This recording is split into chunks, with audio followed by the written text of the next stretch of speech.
মানুষ তো বাঁচেই স্বপ্ন নিয়ে, যে আমি এরকম ছিলাম, আমাকে ওই জায়গায় যেতে হবে।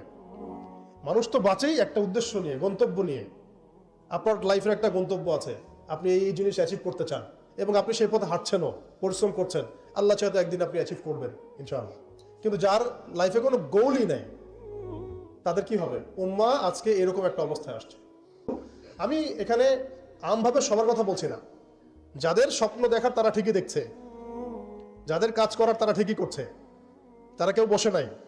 যাদের জীবন দেওয়া তারা ঠিকই দিচ্ছে, যাদের প্রতিবাদ করার তারা ঠিকই করছে, যাদের জালেমের এগেনস্টে দাঁড়ানো তারা দাঁড়াচ্ছে কি না? সারা ওয়ার্ল্ডে যাদের এই জজবা আছে তারা ঠিকই কাজ করছে। আমি আমভাবে সবাইকে বোঝাই নাই, মেজরিটিকে বোঝাচ্ছি। তো যাদের কাজ করার তারা তো করছে, এবং যারা সফল হওয়ার তারা তো হবেই ইনশাআল্লাহ। আল্লাহ পাক যেন আমাদের প্রত্যেক বিশ্বের বিভিন্ন জায়গায় আমাদের যে ভাইয়েরা দিন প্রতিষ্ঠার জন্য কাজ করছেন, সবাইকে বিজয় দান করে নেন। এখন সময় আমাদের হাতে অল্প, আমি শেষ করবো এখান থেকে।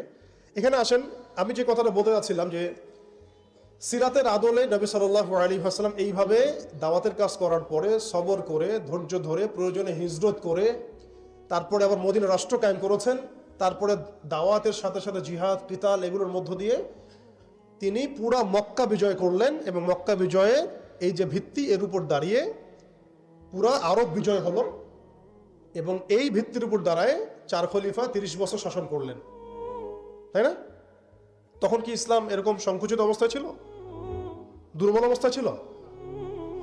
মোটেই না।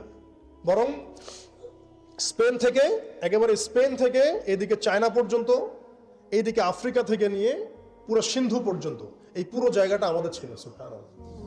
চিন্তা করা যায়? চিন্তা করছেন একবার যে উমর রাদিয়াল্লাহু আনহু একটা এই খেজুরের বানানো মসজিদে বসে আছেন? ভাবা যায়? এই মাটির মধ্যে তিনি শুয়ে আছেন। রোমান সম্রাটের একজন দূত এসে দেখলো তিনি মাটিতে শুয়ে আছেন, দুপুরবেলা রেস্ট নিচ্ছেন। আর তার বাহিনী এইদিকে পৌঁছে গেছে একেবারে শাম পর্যন্ত, এদিকে পৌঁছে গেছে পারস্য পর্যন্ত। ভাবা যায় এগুলা? ওসমান রাদিয়াল্লাহু আনহুর সময় একদম সাইপ্রাস দ্বীপপুঞ্জ থেকে শুরু করে বাকি সব বিজয় হয়েছে। উমাইয়াদের সময় দেখা গেছে একদম স্পেন থেকে নিয়ে এদিকে চায়না পর্যন্ত, আর বললো আফ্রিকা থেকে নিয়ে সিন্ধু পর্যন্ত বিজয় হয়েছে। আব্বাসীয়দের সময় হয়েছে। এইভাবে প্রায় 1250 বছর আমরা ওয়ার্ল্ডকে শাসন করছি। তখন একটা মুসলিম নারীর দিকে চোখ তুলে তাকানোর জরুরত কেউ করতো না। একটা মুসলিম ভাইকে অন্যায়ভাবে হত্যা করবে সাহসী কারো ছিল না, গায়ে টোকা দিবে সাহসী ছিল না। আজকে আমাদের চোখের সামনে বিগত 100 বছরে আমার তো মনে হয় মিনিমাম 10 কোটি মুসলমান হত্যা করা হয়েছে। মিনিমাম 10 কোটি মুসলমানকে হচ্ছে বিগত এই 100 বছরে। মানে একেবারে চিহ্নিত করে করে মারা হচ্ছে, ইস্যু তুলে তুলে মারা হচ্ছে। যখন কোনো ইস্যু নাই, সবাই শান্তিপূর্ণ অবস্থায় থাকতে যাচ্ছে, তখন জঙ্গি ইস্যু তৈরি করা হচ্ছে, কোন নাটক সাজানো হচ্ছে। আরে মারবি বা যুদ্ধ করবি তো ঘোষণা দিয়ে কর, লুকাচুরির কি আছে? মুসলিমদেরকে মারার জন্য ভারতে নতুন নতুন পায়তারা চলতেছে। এখন আমাদের এই ভাইরা তো বদ্ধ একটা জায়গায়। আপনারাই বলেন তারা কি করবে এখন? তারা মিশন নিছে, রাষ্ট্রীয়ভাবে মিশন নিছে মুসলিম নিধনের। এখন এই ভাইদের কোনো রাষ্ট্র নাই, কোনো জামা নাই, কোনো আমির নাই, কোনো এদাদ নাই, কোনো জিহাদের কোনো মানে ওখানে অবস্থাই নাই করার মতো তাদের, তাই না? ভিতরে কথা বলছি আমি, কাশ্মীরের কথা বলছি না।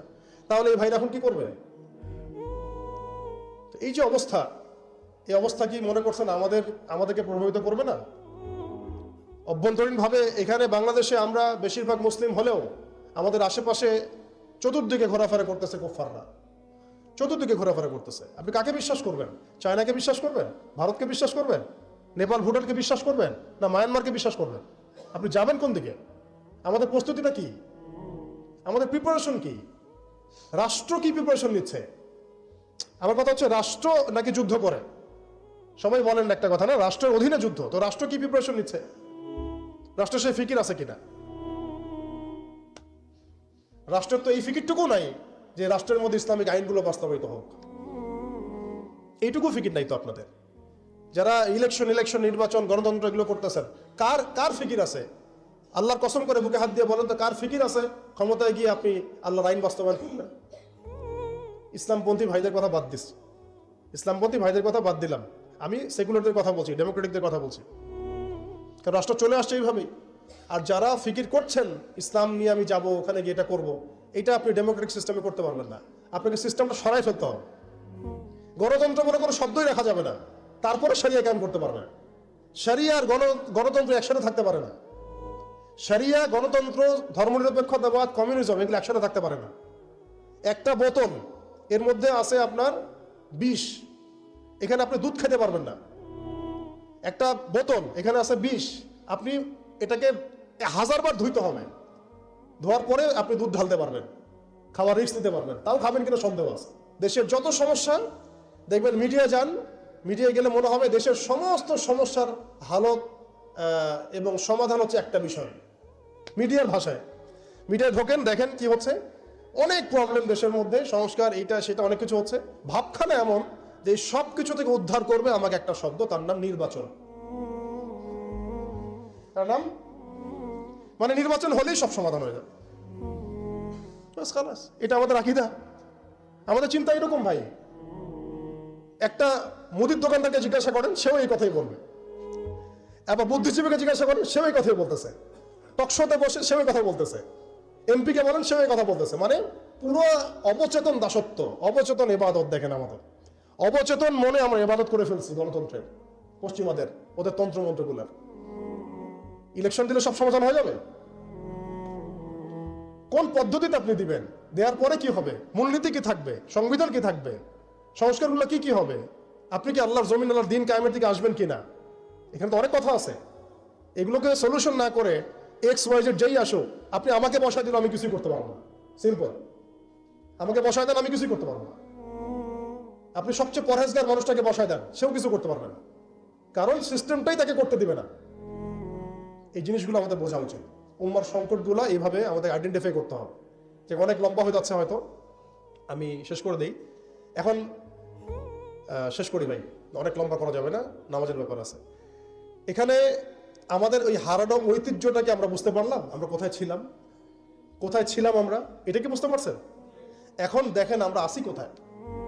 এখন আসি কোথায়? এক বাক্যে, আমাদের সারা ওয়ার্ল্ডে কোনো খিলাফা স্টেট নাই, 1 নাম্বার কথা। 2 নাম্বার, নাই তো নাই, জেরুজালেম আমাদের হাতে ছিল, ওইটাও আমাদের কাছ থেকে কেড়ে নেওয়া হয়েছে। তারপরে আমাদেরকে এরকম 57টা পিস পিস রাষ্ট্রে ভাগ করা হয়েছে, ওই খেলাফা রাষ্ট্রকে বাদ দিয়ে। এবং প্রত্যেকটা রাষ্ট্রের মধ্যে মোনাফেক শাসক বসায় দেওয়া হয়েছে। একদম খোলামেলা বলে দিল, প্রত্যেকটা রাষ্ট্রের মধ্যে ম্যাক্সিমাম মোনাফেক শাসক বসায় দেওয়া হয়েছে, যারা নিজেরাই পশ্চিমাদের হয়ে সার্ভ করবে এবং আল্লাহর জমিনে তাগুত কায়েম করবে। আল্লাহর জমিনে তাগুত কায়েম করবে, এবং করেছে তারা এটা। তাগুত কি তারা তো বুঝে না। তাগুত মানে শয়তান।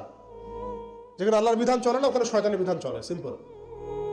এটা 1000 জন বুদ্ধিজীবী মিলেও যদি একটা সংবিধান লিখে আর সেখানে আল্লাহ বিরোধী আইন থাকে, সেটা তাগুত। সেটার নাম কি? তাগুত। এই তাগুত মানে শয়তান। কেউ যদি ওর প্রতি ইমানদার হয়ে মারা যায়, জাহান্নামে যাবে। কেউ যদি ওর প্রতি ইমানদার হয়ে মারা যায়, সরাসরি জাহান্নামে যাবে ইনশাআল্লাহ, কারণ সে তাগুতের দাসত্ব করছে। আর আমাদেরকে বলাই হয়েছিল, ওয়া মা ইয়াকফুর বিত-তাগুত ওয়া ইউমিন বিল্লাহ ফাকাদ ইসতামসাকা বিল উরওয়াতিল ওয়াসকা লা ইনফিসামা লাহা ওয়াল্লাহু সামিউন আলিম। সূরা বাকারায় 256 নম্বর আয়াত পড়ে দেখ, বাসায় গিয়ে আয়াতুল কুরসির পড়ে আছে। তাগুতকে কুফরি না করা পর্যন্ত কেউ মুমিন হইতে পারবে না। তাগুতের সাথে কুফরি না করা পর্যন্ত কেউ মুমিন হইতে পারবে না, এটাই বাস্তব। এখন এইভাবে আমাদেরকে ভাগ করা হয়, মুনাফিক শাসক বসায় দেওয়া হয়। শুধু তাই না, প্রত্যেকটা কান্ট্রির মধ্যে ওই 4 দেবতা 5 দেবতা ঢুকাই দেওয়া হয়েছে, ওই যে বললাম আগে। তারপরে একটা একটা ডিপার্টমেন্ট ধরে ধরে তারা ধ্বংস করছে, একটা একটা ডিপার্টমেন্ট ধরে ধরে। রাজনীতি ধ্বংস করছে, ইসলামিক রাজনীতি সরাই দিছে। অর্থনীতি ধ্বংস করছে, সুদ ঢুকাই দিছে। তার মধ্যে ঘুষ আছে, ইনফ্লেশন আছে, দুর্নীতি আছে, এগুলো তো আছেই। তারপরে সমাজের যে আমাদের ব্যাপারগুলো, সমাজের নীতি নৈতিকতার বিষয়গুলো দেখেন একেবারেই উঠাই দিচ্ছে দিন দিন। সমাজকে ধ্বংস করছে, অর্থনীতি ধ্বংস করছে, রাজনীতি ধ্বংস করছে, মিডিয়াগুলো ওদের হাতে নিয়ে নিছে। মিডিয়া হাতে নেওয়া মানে হচ্ছে, মানে দিনকে ওরা রাত বানাই দেবে, রাতকে দিন বানাই দেবে। আর আপনারা তাদেরকে এত বিশ্বাসও করেন, অনেকে একটু ইসলামিক নিউজ করলে আপনারা এত বিশ্বাসও করেন। আসার সময় যে আমরা মাওয়াদি আসলাম, ওখানে দেখবেন একটা পোস্টার আছে বড় করে, সেটাতে লেখা আছে যে ওই যে আবু সাইদের ছবি দেওয়া আছে, দিয়ে আছে কি নতুন বাংলাদেশে স্বাগতম, না এরকম কিছু একটা। নিচে লেখা আছে প্রথম আলো। দেখেন এদের চরিত্র দেখেন। এরা বিগত প্রায় শুরু থেকে এরা আজ পর্যন্ত এই তাগুতের সার্ভ করছে, ভারতের দালালি করছে, ফ্যাসিস্টের দোষর ছিল। এরা আমাদেরকে জঙ্গি বানাইছে, এরা বহু মানুষকে কারাগারে পাঠাইছে, এরা বহু মানুষের গুমের জন্য দায়ী, খুনের জন্য দায়ী, হত্যার জন্য দায়ী, ফাঁসির জন্য দায়ী। এরা আবার পাল্টি মারলো পরিবর্তিত বাংলাদেশ। দেখছেন, এই হচ্ছে মিডিয়ার অবস্থা। প্রত্যেকটা মিডিয়া ওরা হাতে নিয়ে নিছে, এবং এর সাথে প্রযুক্তিগত উন্নয়ন। আমি তো বলছিলাম যে মানে আমাদেরকে এইভাবে মনিটর করা হতো যে আমাদের ফোনে যদি আপনি একটা কল দেন, মেসেজ করেন, তাহলে আপনি ট্রেস হয়ে যাবেন। এইভাবে মনিটর করা যায়। আপনি গোপনে আপনার স্ত্রীকে কি বলছেন সেটা তারা শুনতেছে আড়িপেতে। আর এখন প্রশ্ন হচ্ছে যে এই ওদের যে মানে অগ্রগতি, আমাদের যে অধঃপতন, এই জিনিসটার জন্য কি শুধু তারাই দায়ী না আমরাও দায়ী আছি? শুধু কি তারাই দায়ী না আমরা দায়ী আছি? আমরা আমাদের আগে দোষগুলো খুঁজে বের করব। আমরা নিজেরা আমাদের আগে ল্যাকিংসগুলোকে খুঁজে বের করব। আপনি দেখবেন, খুঁজতে থাকেন, প্রথম ল্যাকিংস পাবেন আপনি, আমি, বেশিরভাগ মানুষই জীবনের মৌলিক উদ্দেশ্য থেকে সরে গেছে। আমরা দুনিয়াদার হয়ে গেছি ভাই। আমরা এই দুনিয়াতে এইভাবে থাকার জন্য আসি নাই। আল্লাহ পাক আমাদেরকে পাঠাইছেন এই দুনিয়াতে দুইটা কাজ দিয়ে। একটা হচ্ছে আল্লাহর ইবাদত করতে হবে এবং তার জমিনে দিন কায়েম করতে হবে। এখানে আমি অন্য কোনো উদ্দেশ্যে আসি নাই। আমরা মুসাফির এখানে সবাই। আল্লাহ পাক বলেছেন, ওয়া মা খালাকতুল জিন্না ওয়াল ইনসা ইল্লা লিয়াবুদুন। আর ইন তানসুরুল্লাহ ইয়ানসুরকুম ওয়া ইউসাব্বিত আকদামাকুম ওয়ালা তামুতুন্না ইল্লা ওয়া আনতুম মুসলিমুন। কতগুলো আয়াত আছে।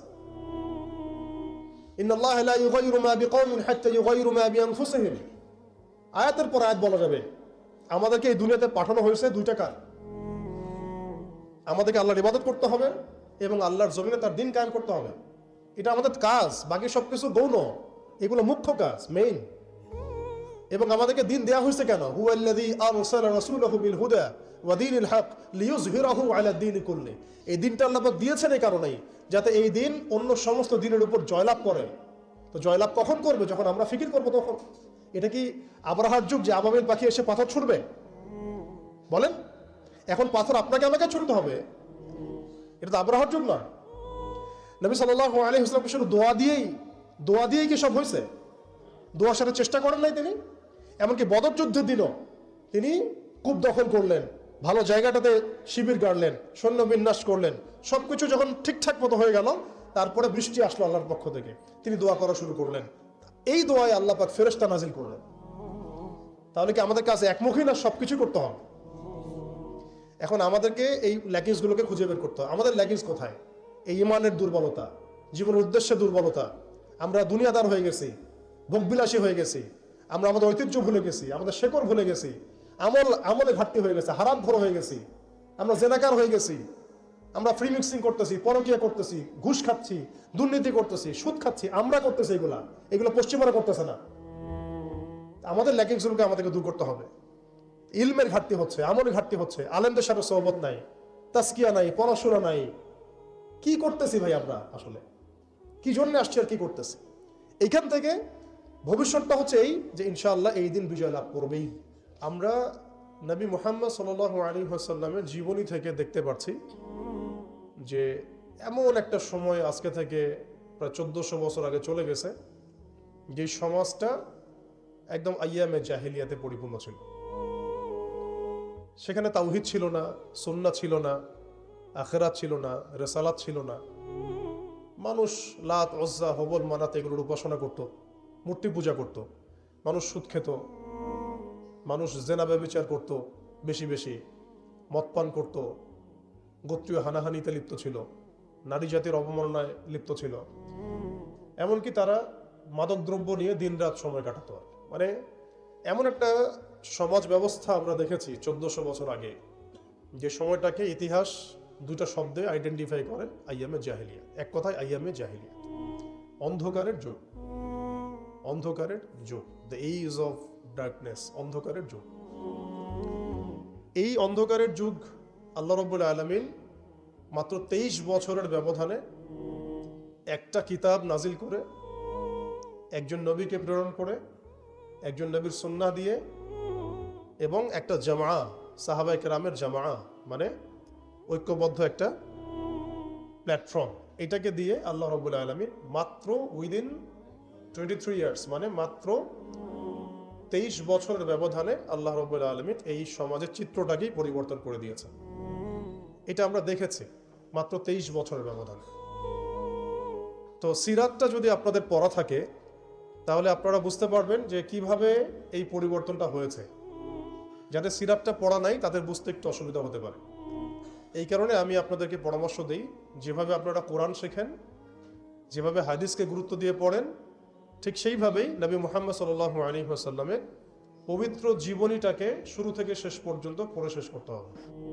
তাহলে আপনি ধাপগুলো বুঝতে পারবেন কিভাবে তিনি সমাজ সংস্কার করেছেন।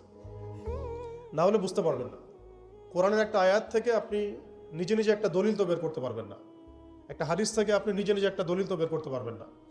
সিরাতটা যদি মাথায় থাকে, পুরো সিরাত মোবারক পবিত্র সিরাত, তাহলে আপনি বুঝতে পারবেন কোন সিচুয়েশনে নবী সাল্লাল্লাহু আলাইহি ওয়াসাল্লাম প্রেরিত হয়েছিলেন, কিভাবে শুরু করেছেন, কিভাবে সামনে গিয়েছেন, কোন প্রেক্ষাপটে কিভাবে তিনি রিয়্যাক্ট করেছেন, এবং কিভাবে আস্তে আস্তে এই দিনটা অল্প গুটি কয়েক মানুষ থেকে পুরো জাজিরাতুল আরবের মধ্যে ছড়িয়ে পড়েছে, প্রতিষ্ঠিত হয়েছে।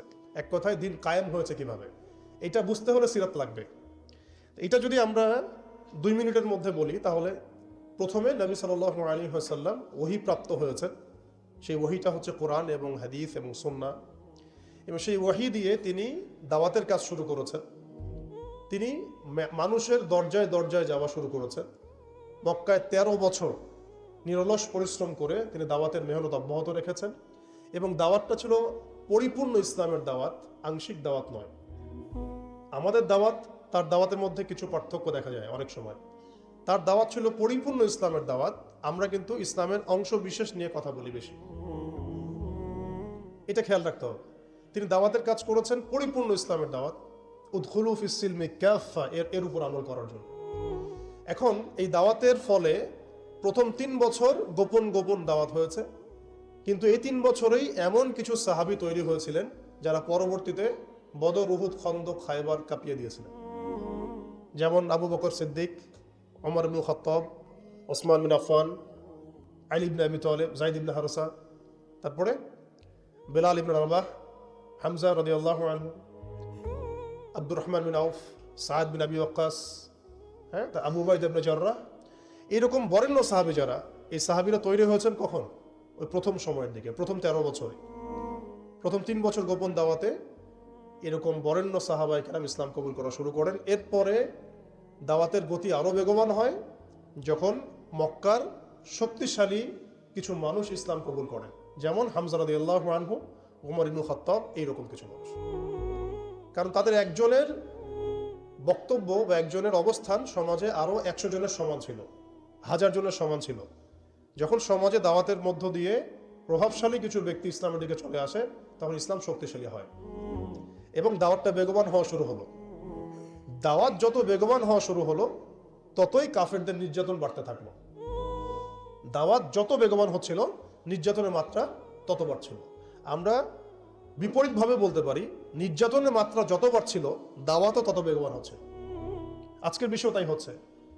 ইসলামকে মুছে ফেলার যত চেষ্টা করা হচ্ছে, ইসলাম ততই ছড়িয়ে পড়ছে, আলহামদুলিল্লাহ।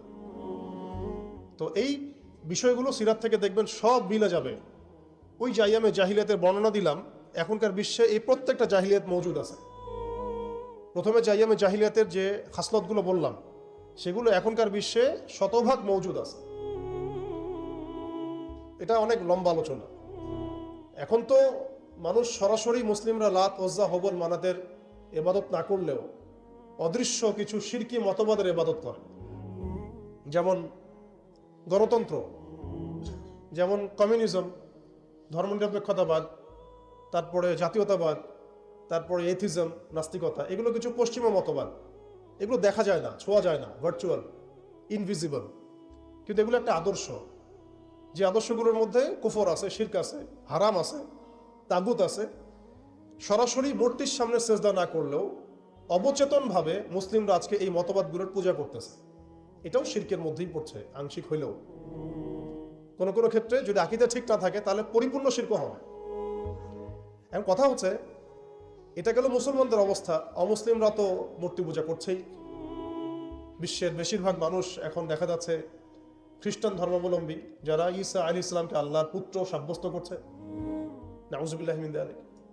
ইহুদিরা ওজাইর আলাইহিস সালামকে আল্লাহর পুত্র সাব্যস্ত করছে। আর মালউন যারা, মালউন মুশরিক, তারা কি করছে এটা তো আপনারা দেখতেই পাচ্ছেন। তারা লক্ষ কোটি দেবতার পূজা করছে, প্রকৃতি পূজা করছে, এর বাইরে আবার নতুন মতবাদ আসছে এখনকার বিশ্বে, নাস্তিকতা, যেটা এত এত উঁচু স্তরে ছিল না বিশ্বে কখনো। এই নাস্তিকতা দিন দিন এটা বাড়ছে আর বাড়ছে, বাড়ছে আর বাড়ছে। মানুষকে আল্লাহ দাসত্ব থেকে বের করে অন্য কোনো সত্তার দাসত্বের দিকে তারা নিয়ে যাওয়ার চেষ্টা করছে নাস্তিকতার আদলে। ওই জাহালাতগুলো এখন দূর হয় নাই, বরং বহু উঁচু স্তরে এটা সমাজে ছড়িয়ে পড়েছে আরো।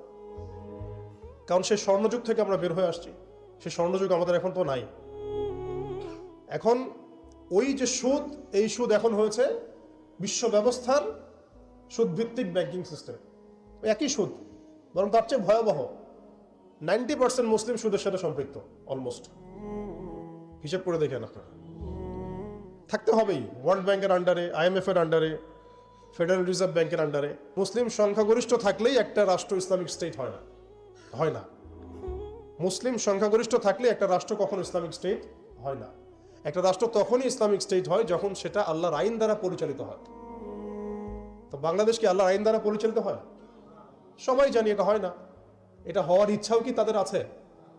যারা লিডিং রোল প্লে করে তাদের তো ইচ্ছাও নাই, কারণ তারা মনে করে যে ইসলামিক আইন দিয়ে যদি রাষ্ট্র চলে তাহলে রাষ্ট্র নাকি মৌলবাদী রাষ্ট্র হয়ে যাবে, পশ্চিমারা রাগ করবে, আমেরিকা আব্বু মাইন্ড করবে, ভারত নাকি খেপে যাবে। এগুলো তারা মনে করে। এই জুজুর ভয় তারা আমাদেরকে দেখায়। এগুলো সব জুজুর ভয়। অথচ রাসূলুল্লাহ সাল্লাল্লাহু আলাইহি ওয়াসাল্লাম যখন মদিনা রাষ্ট্র কায়েম করেছেন তখন বিশ্বে রোমানরা পরাশক্তি ছিল, পারস্যরা পরাশক্তি ছিল। মদিনা রাষ্ট্রের আয়তন এতটুকু ছিল, ছোট না, খুব বড় রাষ্ট্র ছিল না, ছোট একটা রাষ্ট্র, জনসংখ্যাও কম। মদিনার মধ্যে বনু কোরাইজা, বনু কাইনুকা, বনু নাজির আছে, পাশে আবার কিছু পত্তলিকও আছে। মদিনার ভিতরে আবার মোনাফেকরাও আছে। তাদের অস্তিত্বের উপরেই মদিনা রাষ্ট্র কায়েম হলো এবং সেখানে আল্লাহ পাকের বিধান বাস্তবায়িত হলো।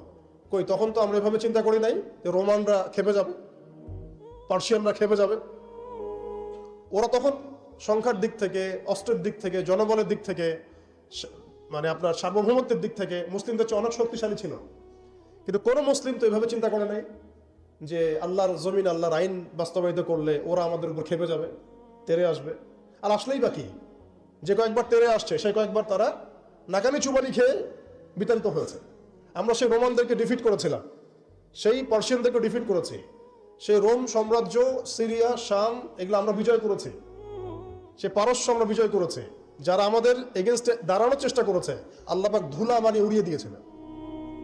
কই, তখন তো আমাদেরকে এত নেগেটিভ চিন্তা করতে হয় নাই, ব্যাকফুট চিন্তা করতে হয় নাই। এখন হয় কেন? বিকজ আমরা সেই ঈমান, সেই তাকওয়া, সেই আকীদা, সেই আমল, সেই মানহাজের মধ্যে নাই। As simple as that. আমরা এখন সেই অবস্থায় নাই, ঈমানের দিক থেকে, আমলের দিক থেকে, তাসকিয়ার দিক থেকে, জামাআর দিক থেকে। সবচেয়ে বড় কথা হচ্ছে দিন পালনের দিক থেকে, আর কি দিন বোঝা এবং পালন করার দিক থেকে আমরা ওই জায়গায় নাই। আমরা দেখুন দিন পালন করছি আংশিক, যতটুকু আমার পক্ষে পসিবল হচ্ছে আংশিক। বুফের মতো আমরা মনে করছি, যেটা ইচ্ছা নিব, যেটা ইচ্ছা নিব না। দিন তো বুফে না। উদখুলু ফিস সিলমি কাফা মানে হচ্ছে দিনে আমাকে পরিপূর্ণরূপে প্রবেশ করতে হবে। যখন যেটা আমার সামনে আসবে আমাকে সেটা করতে হবে। ফরজ হয়েছে নামাজ পড়তে হবে, যাকাত ফরজ হলে যাকাত দিতে হবে, হজ ফরজ হলে হজ করতে হবে। আমার এখানে অপশনাল কোনো থিঙ্কিং এর তো সুযোগ নাই। পর্দা ফরজ হলে পর্দা করতে হবে, ইভেন জিহাদ ফরজ হলে জিহাদও করতে হবে। যেটা ফরজ হবে সেটা করতে হবে, যেটা ওয়াজিব সেটা করতে হবে, যেটা সুন্নাহ সেটা আমল করতে হবে। এখানে তো আমার অপশন নাই যে আল্লাহ আমি পর্দাটুকু বাদ দিয়ে দাও আমার জন্য, নাউজুবিল্লাহ, আমার জন্য মদটাকে হালাল করে দাও, নাউজুবিল্লাহ, আমার জন্য জেনাকে হালাল করে দাও, নাউজুবিল্লাহ। এটা কি সম্ভব? কিন্তু আমরা এই সিস্টেমগুলোর মধ্য দিয়ে আল্লাহর হালালকে হারাম করছি, হারামকে হালাল করছি। তো আমি বলছিলাম ওই জাহালাতের এই না সুদভিত্তিক সিস্টেম দূর হয়েছে, আর না সেই মাদক দূর হয়েছে, আর না সেই শিরক দূর হয়েছে, আর না গোত্রীয় হানাহানি দূর হয়েছে। গোত্রীয় হানাহানি কি দূর হয়েছে? না। এখন হানাহানি গণতান্ত্রিক ভাষায় করলে জায়েজ, তাই না? গণতান্ত্রিক লেভেল দিয়ে হানাহানি, মারামারি, কাটাকাটি, মিছিল, মিটিং, শোডাউন, রাস্তায় কোপাকুপি সব জায়েজ। কিন্তু ইসলামের পরিভাষায় যদি আমরা জিহাদ ফি সাবিলিল্লাহ বলি তাহলে আটকে উঠে বাপরে বাপ কি অবস্থা, তাহলে মৌলবাদী, জঙ্গি, সন্ত্রাস। ছাত্ররা যা করেছিল জুলাইয়ে, এই কাজটার 10%ও যদি দাড়ি টুপি বলা করতো, তাহলে মনে হয় বাংলাদেশেও সব মসজিদ সিলগালা মেরে দিত, সব মাদ্রাসা সিলগালা করে দিত, তাই না? মানে গণতান্ত্রিক পরিভাষায় এই ফিতনাগুলো জায়েজ, তাই না? ফিতনা মানে পরীক্ষা, ফিতনা মানে শব্দ কি? পরীক্ষা। এই পরীক্ষাই তো আমরা। কিন্তু ইসলামিক পরিভাষা যদি আমরা ইবাদত বলি, ইসলামিক পরিভাষা একটা ইবাদত, সেটা নাজায়েজ হয়ে যাচ্ছে। আর গণতান্ত্রিক পরিভাষায় তথাকথিত এই গণতান্ত্রিক রাষ্ট্রে এবং গণতান্ত্রিক এই বিশ্বে এগুলোকে তারা জায়েজ করে নিয়েছে। এই সিস্টেমগুলো আমাদেরকে কখনোই সেই হারানো ঐতিহ্য ফিরাই দিবে না। এই সিস্টেমগুলোর মধ্য দিয়েও কখনো ইসলাম কায়েম করা সম্ভব নয়। আপনারা আরো 100 বছর ট্রাই করেন, 100 বছর পরে হলেও বুঝবেন। যদি হতো 100 বছর আগেই হইতো।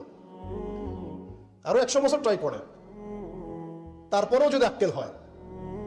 এই সিস্টেমগুলো তৈরি করা হয়েছে আমাদেরকে ওদের দাস বানানোর জন্য। আমরা যদি সংখ্যাগরিষ্ঠ আসন নিয়ে সংসদেও যাই, তবুও একটা বৈশ্বিক সিদ্ধান্ত নেওয়ার জন্য আমাকে জাতিসংঘের দ্বারস্থ হতে হবে। ও যদি আমাকে পারমিশন দেয় তাহলে আপনি করতে পারবেন, না দিলে করতে পারবেন না। ওয়ার্ল্ড ব্যাংক লোন দিলে খাইতে পারবেন, না হলে খাইতে পারবেন না। ফেডারেল রিজার্ভ আপনাকে লোন দিলে খাইতে পারবেন, না হলে খাইতে পারবেন না। তোমরা কারা আমাদেরকে খাওয়ানো? তোমরা কারা? তোমাদের কাছে কিসের পারমিশনের দরকার আছে আমাদের? রোমানদের কাছে কি নবী সাল্লাল্লাহু আলাইহি ওয়াসাল্লাম পারমিশন চাইছিলেন নাকি? পার্সিয়ানদের কাছে ওই যুগে তিনি পারমিশন চাইছেন নাকি? আমাদের স্টেট, আমাদের জমি, আমাদের দিন, আমাদের রাষ্ট্র, তুমি কি আমাদেরকে এগুলো বলা? তোমাদেরকে কে অথরিটি দিছে সারা বিশ্বের মরলগুলি করতে? কে তোমাকে বলছে যে আমেরিকা হচ্ছে পৃথিবীর মানে রুলিং স্টেট? এই আইডেন্টিটি তোমাকে কে দিছে? সেই বিশ্বকে শাসন করবে এই অধিকার তাকে কে দিছে? ইসরায়েল এই বিশ্বকে শাসন করবে এই অধিকার ওকে কে দিছে? কে দিছে এই অধিকার ওদেরকে? সে যেখানে ইচ্ছা তারা মুসলিমদেরকে মারবে, যেখানে ইচ্ছা আমাদের পণ্যগুলো তারা ধ্বংস করবে, আমাদের মাদেরকে ধর্ষণ করবে, বোনদেরকে রেপ করবে, আমাদের বাচ্চাদেরকে বোম মারবে, হাসপাতালে বোম মারবে। এবং এগুলো সবকিছু অপরাধ করার পরেও তাদের সামান্য ন্যূনতম সাফাইটুকু থাকবে না যে আমরা একটা অন্যায় করছি। বরং তারা উল্টা বলবে আমরা হিউম্যানিটি, গণতন্ত্র এবং শান্তি প্রতিষ্ঠার জন্য কাজগুলো করছি। এরপরে আমাদের চোখ খুলে না যে এই বিশ্বের মধ্যে আমাদের শত্রু কারা। এরপরে ওদের বানানো তন্ত্রমন্ত্রের মধ্যেই আমরা হাবুডুবু খাচ্ছি। 1400 বছর আগে নবী মুহাম্মদ সাল্লাল্লাহু আলাইহি ওয়াসাল্লাম যে ইনসাফ, যে ঈমান, আদালত, আমানত, ইসলামিক স্টেট, শরিয়া, ইমারা, খিলাফা কায়েম করে দিয়ে গেলেন। তারপরে 1200 বছর তো আমরা বিশ্ব চালাইছি। কত বছর? 1200 বছর।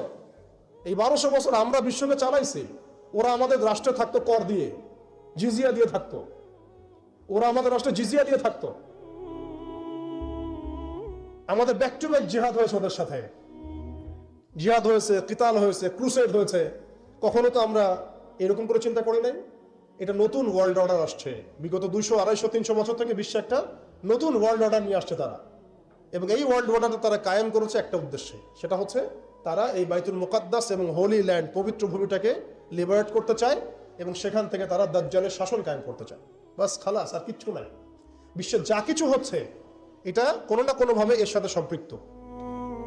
ওদের জাতিসংঘ তৈরি করা, ওদের এই ব্যাংকিং সিস্টেম, ওদের এই পলিটিক্যাল সিস্টেমগুলা, খিলাফাকে ধ্বংস করা, মুসলিমদেরকে এইভাবে টুকরা টুকরা করে বিভক্ত করে ফেলা, মুসলিমদেরকে নিধন করা, ওদের সামরিক যে উন্নতি, হ্যাঁ, ওদের জনসংখ্যা, ওদের যে প্রযুক্তিগত উন্নয়ন, সব কিছু দেখবেন আস্তে আস্তে আস্তে আস্তে ওই বাইতুল মুকাদ্দাসে গিয়ে থাকবে। ওরা চায় ওই জায়গা থেকে বিশ্বকে শাসন করতে। ওরা চায় ওই জায়গা থেকে বিশ্বকে শাসন করতে। এবং ইসরায়েল নিজস্ব একটা রাষ্ট্র না, একটা প্রক্সি রাষ্ট্র। তাকে জন্ম দিয়েছে ব্রিটেন, তাকে জন্ম দিয়েছে ব্রিটেন, ওকে ভরণ পোষণ দিয়েছে ব্রিটেন। তারপরে ওকে আজকে এই বড় করেছে, এই যৌবনে নিয়ে আসছে আমেরিকা, পশ্চিমারা। খালাস, ও একা কিছু ছিল না। কি উদ্দেশ্যে? কারণ তারা তাদের যে গন্তব্য সেটা সম্পর্কে সচেতন। তাদের ধর্মগ্রন্থে এখনো লেখা আছে যে তালমুদ নামক কিতাবে যে শেষ জামানায় ওদের একজন মিসায়া আসবে। মিসায়া, আমরা বলি মাসিহ, তারা বলে মিসায়া। যে মিসায়া আসলে পরে তারা জেরুজালেম থেকে পুরো বিশ্বকে শাসন করবে। জেরুজালেম এক্স্যাক্টলি নাই, আসছে হোলি ল্যান্ড। তো হোলি ল্যান্ডের কেন্দ্র তো জেরুজালেমই আর কি। সেই হিসেবে বললাম হোলি ল্যান্ডটা কি মিশরের নীলনদ থেকে ইরাকের ইউফ্রেটিস নদী পর্যন্ত, মিশর থেকে ইরাক, এই পুরো জায়গাটা ওরা উন্মুক্ত করতে চায়। করতেছে কিনা? করতেছে কিনা? একটু একটু একটু একটু করে তারা এই মিশনের দিকে হেঁটে যাচ্ছে। এবং যারাই ওদের পথে বাধা দিবে তাদেরকে তারা ধ্বংস করে ফেলবে। আরবের মুনাফিকরা এমনি তাদের তাবেদার হয় নাই, কারণ ওদেরকে তারা এই ভয়ে, জুজুর ভয়ে রেখে দিয়েছে। বিশ্বাস করেন, এই FBI, তারপর CIA, বাকি যারা যারা ওদের গোয়েন্দা সংস্থারা আছে, এরা সবাই কোনো না কোনোভাবে আরবকে নিয়ন্ত্রণ করছে। শুধু তাই না, ওদের আদলে প্রত্যেকটা সেকুলার মুসলিম কান্ট্রিকে সাজানো হচ্ছে। ওই ধাঁচেই সামরিক বাহিনীগুলো কাজ করছে। তাদের মিশন আমরা সার্ভ করতেছি, তাদের মিশন মুসলিমরা সার্ভ করতেছে। ওদের ওয়ার্ল্ড ব্যাংক, IMF কিছুই করতে পারতো না যদি আরবরা তাদেরকে তেল না দিত। শুধু তেল দিয়েছে তাই নয়, বরং তার একটা পেট্রো ডলার মনিটরিং সিস্টেম চুক্তি করেছে। পেট্রো ডলার মনিটরিং সিস্টেম, এটাকে আমরা বলি পেট্রো ডলার চুক্তি। এই চুক্তি ডলারকে বিশ্বের মানে লিডিং কারেন্সি বানাইছে। ডলারের কি মূল্য আছে যে আমাকে এত টাকা দিয়ে 1 ডলার কিনতে হবে? এটার পিছনে আছে পেট্রো ডলারের ইতিহাস। এই কারণে আজকে ডলার সারা বিশ্বকে ডমিনেট করতেছে। আপনি ডলারের বাইরে চিন্তাই করতে পারবেন না। ওয়ার্ল্ডে মাত্র 3টা কান্ট্রি আছে যে 3টা কান্ট্রি ওদের এই সিস্টেমের বাইরে থাকে। আর যারা থাকে তাদেরকে যে ওরা কত রকম চাপ দিচ্ছে এটা তো আপনারা জানেন। আশ্চর্যের বিষয় হচ্ছে ওই 3টা মাত্র কান্ট্রির মধ্যে কোনো মুসলিম কান্ট্রি নাই, ইরান ছাড়া। যদি ইরানকে আমরা প্রপারলি ইসলামিক কান্ট্রি বলি না, কিন্তু ওই ইরানই ওদের বাইরে আছে। কিন্তু আরবের যারা সুন্নি কান্ট্রি তারা কেউ ওখানে নাই। মানে আরবের সুন্নি কান্ট্রিরা তারা ওই চুক্তির ভিতরে আছে, ইরান শিয়া তারা চুক্তির বাইরে আছে। তাহলে আমরা কোথায় শিক্ষা নিলাম? আমি এখানে ইরানের প্রশংসা করছি না, ইরানের কাছে আশা করার কিছু নাই। যত কিছুই বলুক আমি পারমাণবিক বোম মেরে দেবো, এই করবো সেই করবো, কিছুই করবে না। করলে আগে করতো, ইল্লা মাশাআল্লাহ। কথা হচ্ছে জানেন, ওই 3টা কান্ট্রির মধ্যে উত্তর কোরিয়া আছে। উত্তর কোরিয়ার মতো ছোট্ট একটা রাষ্ট্র, সে এই ওদের এই বলয় থেকে বেরিয়ে থাকতে পারে। আমাদের সাহস হয় না।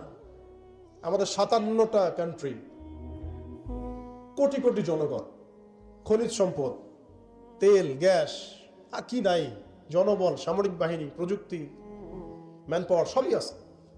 আমি বললাম শুধু ওই সিরাতের আদলে হাঁটি নাই, সিরাতের শিক্ষা থেকে আমরা শিক্ষা নেই নাই, ওই জজবা, ওই ইমান আমাদের মধ্যে থেকে চলে গেছে। আমরা ওই স্বপ্ন দেখাই বন্ধ করে দিয়েছি যে আমরা একসময় বিশ্বকে শাসন করতাম। এই স্বপ্নটা দেখাই বন্ধ হয়ে গেছে।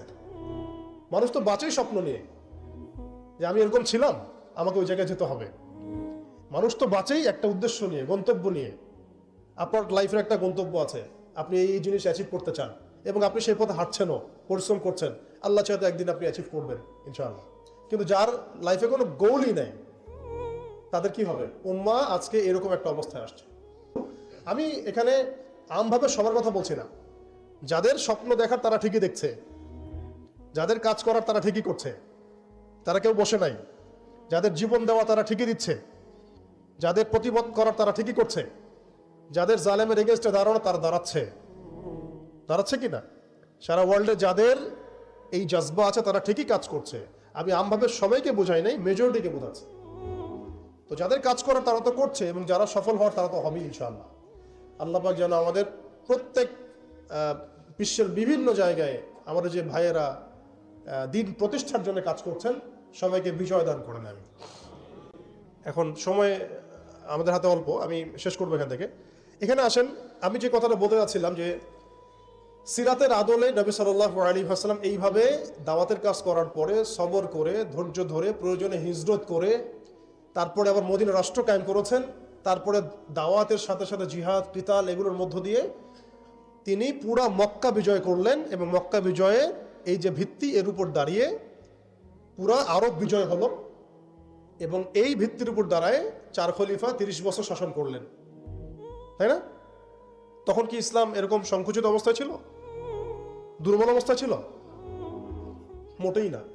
বরং স্পেন থেকে এদিকে চায়না পর্যন্ত, এইদিকে আফ্রিকা থেকে নিয়ে পুরো সিন্ধু পর্যন্ত এই পুরো জায়গাটা আমাদের ছিল। সুবহানাল্লাহ।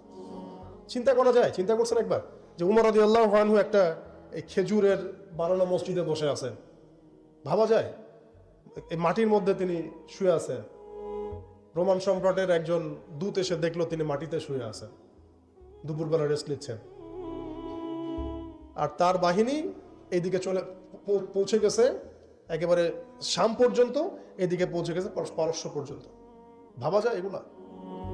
ওসমান রাদিয়াল্লাহু আনহুর সময় একদম সাইপ্রাস দ্বীপপুঞ্জ থেকে শুরু করে বাকি সব বিজয় হয়েছে।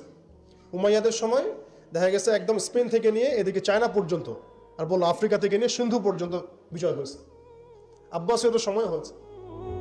এইভাবে প্রায় 1250 বছর আমরা ওয়ার্ল্ডকে শাসন করছি। তখন একটা মুসলিম নারীর দিকে চোখ তুলে তাকানোর জরুরত কেউ করতো না।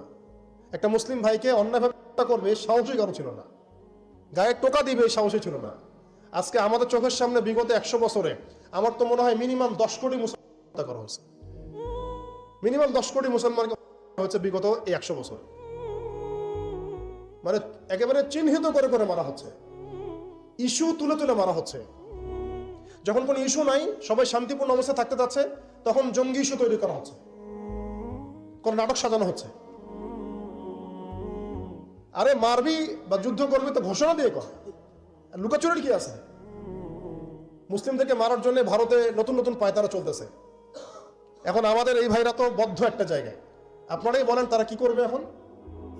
তারা মিশন নিছে, রাষ্ট্রীয়ভাবে মিশন নিছে মুসলিম নিধনের। এখন এই ভাইদের কোনো রাষ্ট্র নাই, কোনো জামা নাই, কোনো আমির নাই, কোনো এদাদ নাই, কোনো জিহাদের কোনো মানে ওখানে অবস্থাই নাই করার মতো তাদের, তাই না? ভিতরে কথা বলছি আমি, কাশ্মীরের কথা বলছি না। তাহলে এই ভাইরা এখন কি করবে? এই যে অবস্থা, এই অবস্থা কি মনে করছেন আমাদেরকে প্রভাবিত করবে না? অভ্যন্তরীণভাবে এখানে বাংলাদেশে আমরা বেশিরভাগ মুসলিম হলেও আমাদের আশেপাশে চতুর্দিকে ঘোরাফেরা করতেছে কুফফাররা, চতুর্দিকে ঘোরাফেরা করতেছে। আপনি কাকে বিশ্বাস করবেন? চায়নাকে বিশ্বাস করবেন? ভারতকে বিশ্বাস করবেন? নেপাল ভুটানকে বিশ্বাস করবেন? না মায়ানমারকে বিশ্বাস করবেন? আপনি যাবেন কোন দিকে? আমাদের প্রস্তুতিটা কি?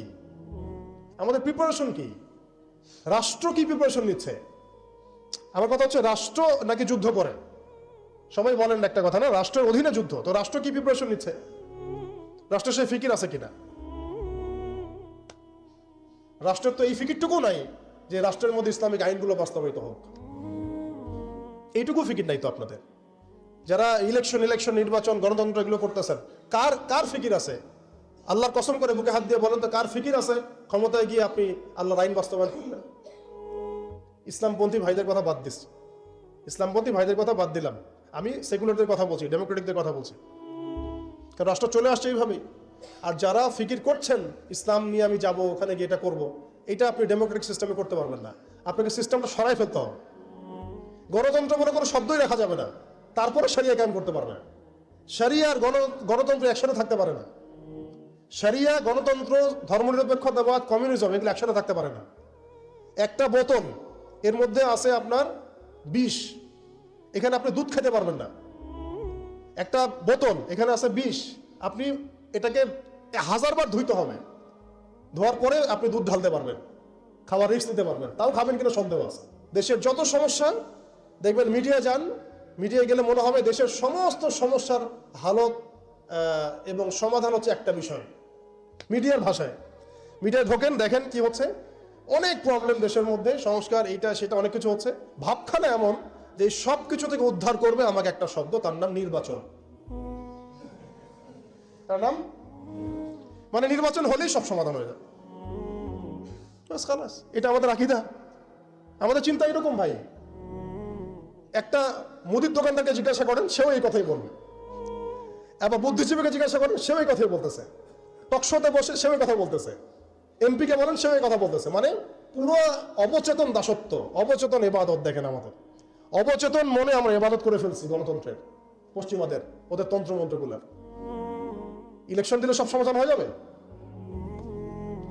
কোন পদ্ধতিতে আপনি দিবেন? দেওয়ার পরে কি হবে? মূলনীতি কি থাকবে? সংবিধান কি থাকবে? সংস্কারগুলো কি কি হবে? আপনি কি আল্লাহর জমিন, আল্লাহর দিন কায়েমের দিকে আসবেন কিনা? এখানে তো অনেক কথা আছে। এগুলোকে সলিউশন না করে XYZ যেই আসুক, আপনি আমাকে বসায় দিলে আমি কিছুই করতে পারবো না। সিম্পল, আমাকে বসায় দেন, আমি কিছুই করতে পারবো না। আপনি সবচেয়ে পরহেজগার মানুষটাকে বসায় দেন, সেও কিছু করতে পারবে না, কারণ সিস্টেমটাই তাকে করতে দিবে না। এই জিনিসগুলো আমাদের বোঝা উচিত। উম্মার সংকটগুলো এইভাবে আমাদের আইডেন্টিফাই করতে হবে। যে অনেক লম্বা হয়ে যাচ্ছে, হয়তো আমি শেষ করে দিই এখন। শেষ করি ভাই, অনেক লম্বা করা যাবে না, নামাজের ব্যাপার আছে। এখানে আমাদের ওই হারানো ঐতিহ্যটাকে আমরা বুঝতে পারলাম, আমরা কোথায় ছিলাম আমরা, এটা কি বুঝতে পারছেন? এখন দেখেন আমরা আসি কোথায়। এখন আসি কথা এক বাক্যে, আমাদের সারা ওয়ার্ল্ডে কোনো খিলাফা স্টেট নাই, এক নাম্বার কথা। দুই নাম্বার, নাই তো নাই, জেরুজালেম আমাদের হাতে ছিল, ওইটাও আমাদের কাছ থেকে কেড়ে নেওয়া হয়েছে। তারপরে আমাদেরকে এরকম 57টা পিস পিস রাষ্ট্রে ভাগ করা হয়েছে ওই খেলাফা রাষ্ট্রকে বাদ দিয়ে, এবং প্রত্যেকটা রাষ্ট্রের মধ্যে মোনাফেক শাসক বসায় দেওয়া হয়েছে। একদম খোলামেলা বলে দিলাম, প্রত্যেকটা রাষ্ট্রের মধ্যে ম্যাক্সিমাম মোনাফেক শাসক বসায় দেওয়া হয়েছে, যারা নিজেরাই পশ্চিমাদের হয়ে সার্ভ করবে এবং আল্লাহর জমিনে তাগুত কায়েম করবে, আল্লাহর জমিনে তাগুত কায়েম করবে। এবং করেছে তারা এটা। তাগুত কি তারা তো বুঝে না, তাগুত মানে শয়তান। যেখানে আল্লাহর বিধান চলে না, ওখানে শয়তানের বিধান চলে, সিম্পল। এটা 1000 জন বুদ্ধিজীবী মিলেও যদি একটা সংবিধান লিখে আর সেখানে আল্লাহ বিরোধী আইন থাকে, সেটা তাগুত। সেটার নাম কি? তাগুত। এই তাগুত মানে শয়তান। কেউ যদি ওর প্রতি ইমানদার হয়ে মারা যায়, জাহান্নামে যাবে। কেউ যদি ওর উপর ইমানদার হয়ে মারা যায়, সরাসরি জাহান্নামে যাবে ইনশাআল্লাহ, কারণ সে তাগুতের দাসত্ব করছে। আর আমাদেরকে বলাই হয়েছিল, ওয়ামা ইয়াকফুর বিত্তাগুত ওয়া ইউমিন বিল্লাহ ফাকাদ ইসতামসাকা বিল উরওয়াতিল ওয়াসকা লা ইনফিসামা লাহা ওয়াল্লাহু সামিউন আলিম। সূরা বাকারায় 256 নম্বর আয়াত পড়ে দেখুন, বাসায় গিয়ে আয়াতুল কুরসির পড়ে আছে। তাগুতকে কুফরি না করা পর্যন্ত কেউ মুমিন হইতে পারবে না। তাগুতের সাথে কুফরি না করা পর্যন্ত কেউ মুমিন হইতে পারবে না, এটাই বাস্তব। এখন এইভাবে আমাদেরকে ভাগ করা হয়, মুনাফিক শাসক বসায় দেওয়া হয়। শুধু তাই না, প্রত্যেকটা কান্ট্রির মধ্যে ওই 4 দেবতা 5 দেবতা ঢুকাই দেওয়া হয়েছে, ওই যে বললাম আগে। তারপরে একটা একটা ডিপার্টমেন্ট ধরে ধরে তারা ধ্বংস করছে, একটা একটা ডিপার্টমেন্ট ধরে ধরে। রাজনীতি ধ্বংস করছে, ইসলামিক রাজনীতি সরাই দিছে। অর্থনীতি ধ্বংস করছে, সুদ ঢুকাই দিছে। তার মধ্যে ঘুষ আছে, ইনফ্লেশন আছে, দুর্নীতি আছে, এগুলো তো আছেই। তারপরে সমাজের যে আমাদের ব্যাপারগুলো, সমাজের নীতি নৈতিকতার বিষয়গুলো দেখেন একেবারেই উঠাই দিচ্ছে দিন দিন। সমাজকে ধ্বংস করছে, অর্থনীতি ধ্বংস করছে, রাজনীতি ধ্বংস করছে, মিডিয়াগুলো ওদের হাতে নিয়ে নিছে। মিডিয়া হাতে নেওয়া মানে হচ্ছে মানে দিনকে ওরা রাত বানাই দেবে, রাতকে দিন বানাই দেবে। আর আপনারা তাদেরকে এত বিশ্বাসও করেন, অনেকে একটু ইসলামিক নিউজ করলে আপনারা এত বিশ্বাসও করেন। আসার সময় যে আমরা মাওয়াদি আসলাম, ওখানে দেখবেন একটা পোস্টার আছে বড় করে, সেটাতে লেখা আছে যে ওই যে আবু সাইদের ছবি দেওয়া আছে, দিয়ে আছে কি নতুন বাংলাদেশে স্বাগতম না, এরকম কিছু একটা। নিচে লেখা আছে প্রথম আলো। দেখেন এদের চরিত্র দেখেন। এরা বিগত প্রায় শুরু থেকে এরা আজ পর্যন্ত এই তাগুতের সার্ভ করছে, ভারতের দালালি করছে, ফ্যাসিস্টের দোসর ছিল। এরা আমাদেরকে জঙ্গি বানাইছে, এরা বহু মানুষকে কারাগারে পাঠাইছে, এরা বহু মানুষের গুমের জন্য দায়ী, খুনের জন্য দায়ী, হত্যার জন্য দায়ী, ফাঁসির জন্য দায়ী। এরা আবার পাল্টি মারলো পরিবর্তিত বাংলাদেশ। দেখছেন, এই হচ্ছে মিডিয়ার অবস্থা। প্রত্যেকটা মিডিয়া ওরা হাতে নিয়ে নিয়েছে, এবং এর সাথে প্রযুক্তিগত উন্নয়ন। আমি তো বলছিলাম যে মানে আমাদেরকে এইভাবে মনিটর করা হতো যে আমাদের ফোনে যদি আপনি একটা কল দেন, মেসেজ করেন, তাহলে আপনি ট্রেস হয়ে যাবেন। এইভাবে মনিটর করা যায়। আপনি গোপনে আপনার স্ত্রীকে কি বলছেন সেটা তারা শুনতেছে আড়িপেতে। আর এখন প্রশ্ন হচ্ছে যে এই ওদের যে মানে অগ্রগতি, আমাদের যে অধঃপতন, এই জিনিসটার জন্য কি শুধু তারাই দায়ী না আমরাও দায়ী আছি? শুধু কি তারাই দায়ী না আমরা দায়ী আছি? আমরা আমাদের আগে দোষগুলো খুঁজে বের করব, আমরা নিজেরা আমাদের আগে ল্যাকিংসগুলোকে খুঁজে বের করব। আপনি দেখবেন, খুঁজতে থাকেন, প্রথম ল্যাকিংস পাবেন আপনি, আমি, বেশিরভাগ মানুষই জীবনের মৌলিক উদ্দেশ্য থেকে সরে গেছে। আমরা দুনিয়াদার হয়ে গেছি ভাই। আমরা এই দুনিয়াতে এইভাবে থাকার জন্য আসি নাই। আল্লাহ পাক আমাদেরকে পাঠাইছেন এই দুনিয়াতে 2টা কাজ দিয়ে। একটা হচ্ছে আল্লাহর ইবাদত করতে হবে এবং তার জমিনে দিন কায়েম করতে হবে। এখানে আমি অন্য কোনো উদ্দেশ্য আসি নাই, আমরা মুসাফির এখানে। শোনা, আল্লাহ পাক বলেছেন, ওয়া মা খালাকতুল জিন্না ওয়াল ইনসা ইল্লা লিয়াবুদুন। আর ইন তানসুরুল্লাহ ইয়ানসুরকুম ওয়া ইউসাব্বিত আকদামাকুম ওয়া লা তামুতুন্না ইল্লা ওয়া আনতুম মুসলিমুন। কতগুলো আয়াত আছে। ইন্নাল্লাহা লা ইউগাইয়িরু মা বিকওমিন হাত্তা ইউগাইয়িরু মা বিআনফুসিহিম। আয়াতের পর আয়াত বলা যাবে আমাদেরকে এই দুনিয়াতে পাঠানো হয়েছে 2টা কাজ। আমাদেরকে আল্লাহর ইবাদত করতে হবে এবং আল্লাহর জমিনে তার দিন কায়েম করতে হবে। এটা আমাদের কাজ, বাকি সবকিছু গৌণ, এগুলো মুখ্য কাজ, মেইন। এবং আমাদেরকে দিন দেয়া হয়েছে কেন? হুয়াল্লাযী আরসালা রাসূলাহু বিল হুদা ওয়া দীনিল হক লিইয়ুযহিরাহু আলা দ্বীনি কুল্লি। এই দিনটা আল্লাহ পাক দিয়েছেন এই কারণেই যাতে এই দিন অন্য সমস্ত দিনের উপর জয়লাভ করে। তো জয়লাভ কখন করবে? যখন আমরা ফিকির করবো তখন। এটা কি আবরাহার যুগ যে আবাবিল পাখি এসে পাথর ছুড়বে? বলেন, এখন পাথর আপনাকে আমাকে ছুড়তে হবে?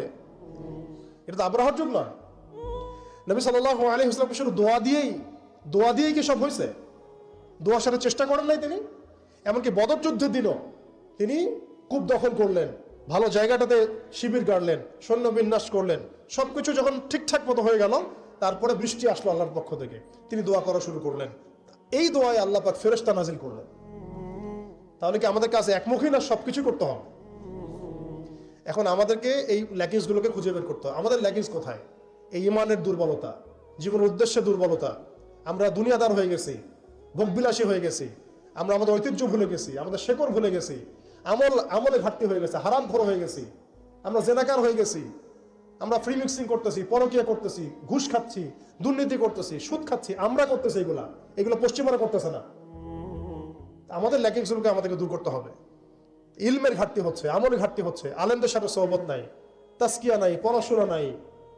কি করতেছি ভাই আমরা? আসলে কি জন্য আসছি আর কি করতেছি? এইখান থেকে ভবিষ্যৎটা হচ্ছে এই যে ইনশাআল্লাহ এই দিন বিজয় লাভ করবেই।